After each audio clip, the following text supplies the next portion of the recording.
Hi ಎಲ್ಲರಿಗೂ ಈ ವಿಡಿಯೋದಲ್ಲಿ ಬ್ರೆಡ್ ಬಜ್ಜಿ ಹೇಗೆ ಮಾಡೋದು ಅಂತ ನೋಡ್ಕೊಂಬರೋಣ. ಬ್ರೆಡ್ ತಂದು ತುಂಬ ದಿನನೇ ಆದ್ರೂ ಮನೇಲಿ ಖಾಲಿನೇ ಆಗಿರೋದಿಲ್ಲ.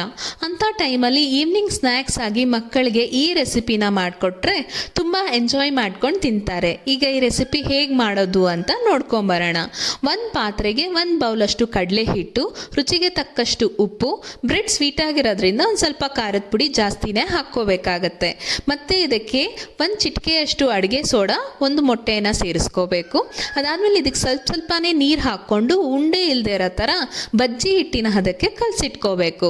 ಅದಾದಮೇಲೆ ಇದಕ್ಕೆ ಸಣ್ಣದಾಗಿ ಹೆಚ್ಚಿರುವಂಥ ಕೊತ್ತಂಬರಿ ಸೊಪ್ಪನ್ನ ಸೇರಿಸ್ಕೋಬೇಕು. ಈ ಥರ ಕೊತ್ತಂಬರಿ ಸೊಪ್ಪನ್ನ ಸೇರಿಸ್ಕೊಳ್ಳೋದ್ರಿಂದ ಬ್ರೆಡ್ ಬಜ್ಜಿ ತುಂಬ ಕಲರ್ಫುಲ್ಲಾಗಿ ಕಾಣಿಸುತ್ತೆ. ಅದಾದಮೇಲೆ ಬ್ರೆಡ್ನ ತೊಗೊಂಡು ನಮ್ಗೆ ಯಾವ ಶೇಪ್ ಬೇಕೋ ಆ ಶೇಪ್ಗೆ ಕಟ್ ಮಾಡ್ಕೋಬೇಕು. ಅಥವಾ ಇಡೀ ಸ್ಲೈಸ್ನ ಕೂಡ ನಾವು ಉಪಯೋಗಿಸ್ಕೋಬೋದು. ಇಲ್ಲಿ ನಾನು ಸಣ್ಣ ಬಾಣಲಿ ಉಪಯೋಗಿಸ್ತಾ ಇರೋದ್ರಿಂದ ನಾನು ಬ್ರೆಡ್ನ ಸಣ್ಣದಾಗಿ ಕಟ್ ಮಾಡಿ ಇಟ್ಕೋತಾ ಇದ್ದೀನಿ.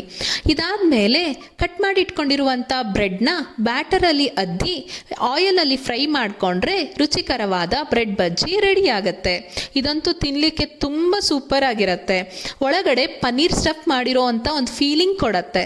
ಈ ರೆಸಿಪಿ ನಿಮಗೆ ಇಷ್ಟವಾಗಿದ್ದಲ್ಲಿ ನನ್ನ ಚಾನೆಲ್ನ ಲೈಕ್ ಮಾಡಿ, ಶೇರ್ ಮಾಡಿ, ಸಬ್ಸ್ಕ್ರೈಬ್ ಮಾಡಿ. Thank you for watching.